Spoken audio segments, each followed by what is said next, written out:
Čau lidi, prolízáme strašidelný doby. Starý kraviny. Pojďte s náma do toho. Už jsme tady, ukážu, tak to tady vypadá, už jsme tam byli. Ale prostě začalo tam něco těkat, takže jsme zdrhali. Takže pojďte se mnou. Tak už to budem. Dveře jsme nechali otevřenými, ne?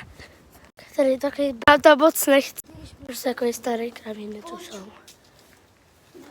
Taky to starý kraviny. To jsem něco bouchlo. Byli jsme tam a za mě to ťukalo. Bojíme se, už jsme tam byli, ale za mě to ťukalo, takže nevím. Okna vypadají takhle, bojíme se. Ta studna. Vidíte, to je nějaká ptačí lepka.